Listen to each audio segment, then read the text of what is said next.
أعوذ بالله من الشيطان الرجيم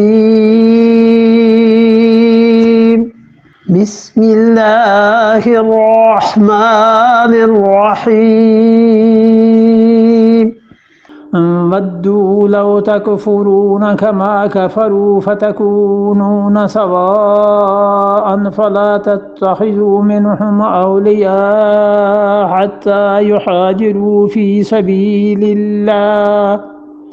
فإن تولوا فخذوهم واقتلوهم حيث وجدتموهم ولا تتخذوا منهم وليا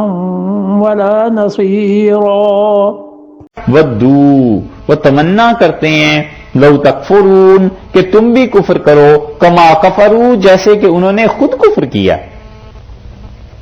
ایمان تو درکنار اور یہ منافق لوٹیں گے تو اب کیا. ودو لو تکفرون کما کفرو یہ چاہتے ہیں کہ جس طرح وہ کافر ہیں تم بھی ویسے ہی کافر بن جاؤ. فتکونون سوا اور تم سب کے سب سواء برابر ہو جاؤ. جو عقیدہ ان کا ہے وہی تمہارا ہو جائے. جو دھوکہ ان میں ہے رسول اللہ صلی اللہ علیہ وسلم کو دینا تم بھی وہی کام کرنے لگو تو تم دو پارٹیز بن گئے ہو, تم دو طبقے بن گئے ہو. کچھ کہتے ہو وہ ٹھیک ہے ان سے لڑنا, کچھ کہتے ہو نہیں. ان کا تو حال یہ ہے کہ وہ چاہتے ہیں کہ تم ایسے ہو جاؤ جیسے وہ خود کافر ہیں. فلا تتخذوا منہم اولیاء ان میں سے مت بنانا منہم ان میں سے. کون ہوئے مراد؟ وہ منافقین جن کے بارے میں حکم دے رہے ہیں ان میں سے ہرگز کسی کو نہ بنانا اولیاء, دوست اپنا, رفیق اپنا, اپنا دوست نہ بنانا وگرنہ وہ تمہیں بھی ایسے ہی تباہ کر دیں گے. اسی لیے حدیث میں آیا ہے, عبداللہ ابن مسعود رضی اللہ عنہ نے کہا تم کسی آدمی کے دین کے بارے میں اگر دیکھنا چاہو کہ وہ کیسا ہے فَلْيَنْظُرْ إِلَىٰ مَن يُخَالِلُ تو اس طرف غور کرنا کہ اس نے دوستی کن لوگوں سے کی. اور ایک جگہ آیا ہے کہ آدمی اپنے دوستوں کے دین پہ چلتا ہے, یعنی دوستی جو ہوتی ہے, تعلق جو ہوتا ہے تو انسان آہستہ آہستہ ان کی طرف چلا جاتا ہے. اس لیے منع کر دیا کہ دیکھو فلا تتخذوا منہم اولیاء انہیں اپنا دوست نہ بنانا حتیٰ یہاں تک کہ یہاجروا فی سبیل اللہ وہ اللہ کی راہ میں ہجرت کر کے آئیں. اور ہجرت اس وقت ایسے ہی فرض تھی جیسے لا الہ الا اللہ کا اقرار فرض تھا, جیسے کلمہ طیبہ کا پڑھنا فرض تھا, ہجرت بھی ایسے ہی فرض تھی. اور جو ہجرت نہیں کرتے تھے استطاعت کے باوجود انہیں کافر سمجھا گیا ہے. آگے اس کی تفصیل آ رہی ہے. اسی لیے رسول اللہ صلی اللہ علیہ وسلم نے ہجرت کو ضروری قرار دے دیا تھا. اور جب مکہ فتح ہو گیا تو رسول اللہ صلی اللہ علیہ وسلم لا ہجرت بعد الفتح, اب فتح مکہ کے بعد کوئی ہجرت نہیں. اور رسول اللہ صلی اللہ علیہ وسلم نے ہجرت کی قسمیں بھی بیان کی, آگے چل کے آ رہی. اور ایک بات اپنے سب کے لیے جامع چیز ارشاد فرما دی. آپ نے فرمایا مہاجر وہ ہے کہ ما نہى اللہ عنہ, جس چیز سے اللہ نے منع کر دیا ہے بس جو کام وہ چھوڑ دیتا ہے وہ سب سے اچھا مہاجر. کیونکہ ہجرت کا مطلب ترک کرنا ہی ہے نا.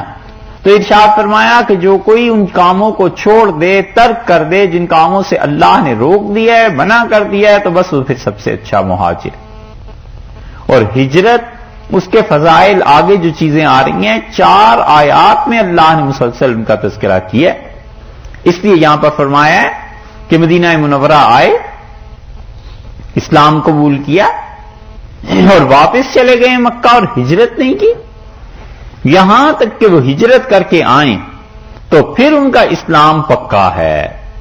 اس سے معلوم ہوتا ہے کہ یہ جو اللہ نے کہا ہے کہ وہ منافق ہیں جب تک کہ ہجرت نہ کریں, تو جنہوں نے اس کو پلٹا دیں, جنہوں نے ہجرت کی تھی وہ منافق نہیں ہیں. صحیح ہے نا. یہ صحابہ رضی اللہ عنہ جو مہاجرین تھے سب کے سب اس سے نکل گئے, کیونکہ اللہ کو تو معلوم تھا کہ ان لوگوں میں ایمان کس درجے کا ہے. اور انہوں نے اپنے گھر چھوڑے, بیوی بچوں کو چھوڑا, ماں باپ کو چھوڑا, ساری چیزوں کو چھوڑ کے حضور اقدس صلی اللہ علیہ وسلم کے ساتھ چل پڑے. وہاں پر پہنچے حتیٰ یہاجروا فی سبیل اللہ، یہاں تک کہ وہ ہجرت کریں اللہ کی راہ میں۔ تو جب اس زمانے میں ہجرت مساوی تھی کلمہ شہادت کے ساتھ، تو جس نے ہجرت کی وہ مومن، اور جس نے ہجرت نہیں کی تھی وہ منافقین میں، باوجود استطاعت کے۔ ایک تو بس ہی نہ چلتا کسی کا، جیسے کل کی آیات میں گزرا نا، والمستضعفین، اور وہ لوگ جو کمزور ہیں۔ اور پھر فرمایا تھا من الرجال والنساء والولدان، بچے، عورتیں اور مرد جو نہیں کر سکتے ہجرت، بیڑیاں پہنا دی گئی ہم نے، نکل ہی نہیں سکتے ہیں، ان لوگوں کو چھوڑ کر باقی جو بھی ہجرت نہیں کرتا، کوئی عذر نہیں ہے اس کے پاس، وہ تو نفاق ہے، منافقت ہے، اور وہ کفر ہے۔ تو جنہوں نے ہجرت کی،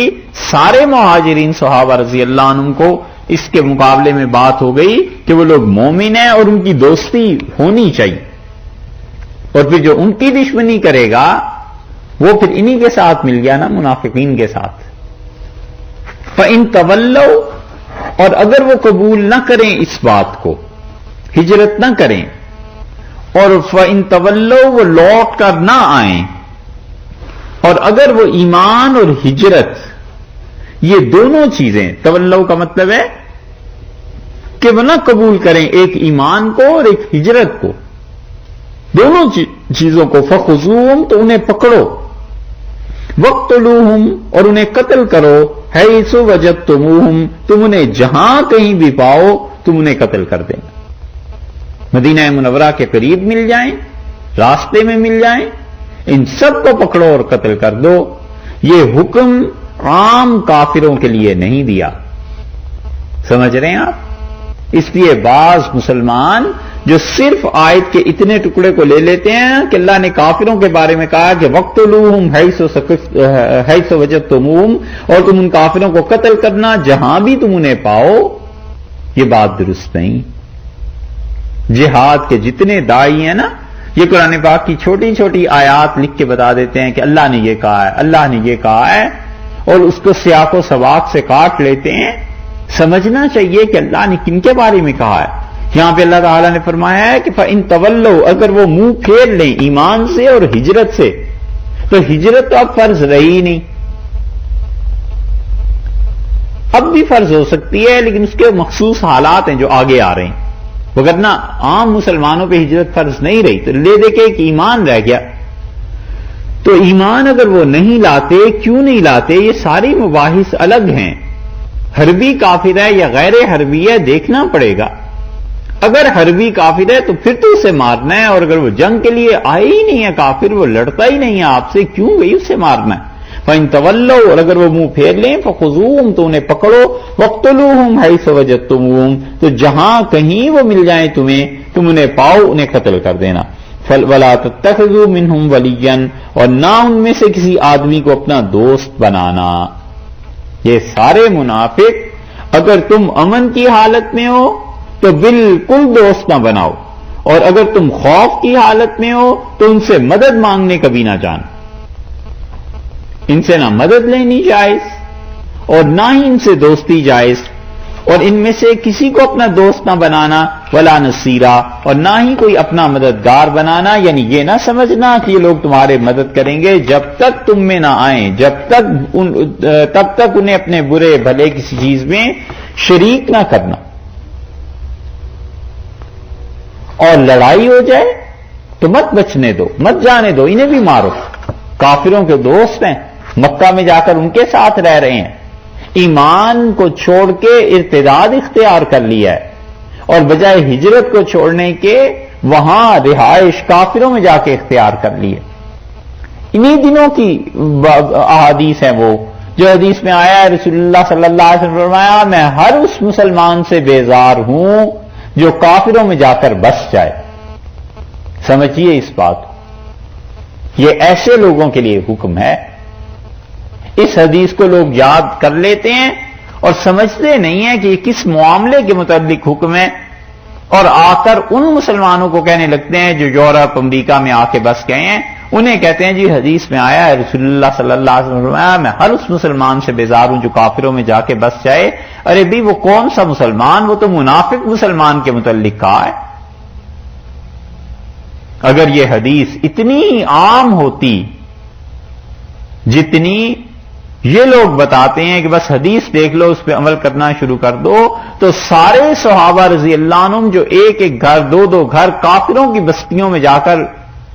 آباد ہو گئے تھے حضور اقدس صلی اللہ علیہ وسلم کے انتقال کے بعد، پھر ان کا کیا بنے گا؟ سمرقند میں، بخارا میں، اور وہ کوہ کاف، وہاں تک صحابہ رضی اللہ عنہ کی قبریں ملتی ہیں، ہر طرف کفر کا، اور وہ چند ایک گھرانے مسلمانوں کے وہاں جا کے آباد ہو گئے، کوئی پرواہ نہیں کی۔ تو جن حدیث میں یہ آیا ہے کہ میں بیزار ہوں، رسول اللہ صلی اللہ علیہ وسلم نے فرمایا ہے، وہ اس دور کے متعلق ہیں کہ یہ منافق جو وہاں جا کر بس گئے، اپنے آپ کو مسلمان کہہ دیتے، تو آپ نے فرمایا میں بیزار ہوں ایسے مسلمانوں سے جو کافروں میں جا بسے۔ ہر طرح کے مسلمان مراد نہیں، ایک، اور دوسری وہ جو چیز ہے کہ رسول اللہ صلی اللہ علیہ وسلم فرمایا بس مسلمانوں میں ایسے رہو کہ تمہارے گھر کی آگ مسلمانوں کو نظر آنی چاہیے، تو اس کا مطلب بھی یہ نہیں ہے کہ آدمی آگ جلائے اور دوسرے دیکھیں،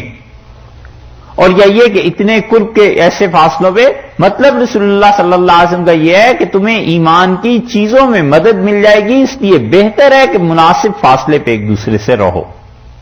وگرنہ اگر کوئی آدمی اتنے مناسب فاصلے پہ نہیں بھی رہا تو بھی اس انسان کے لیے جواز کے درجے میں یہ چیز ہے، اس کے لیے آپ یہ کہہ سکتے ہیں ذرا کہ بہتر نہیں ہوگی کہ وہ نماز کہاں پڑھے گا،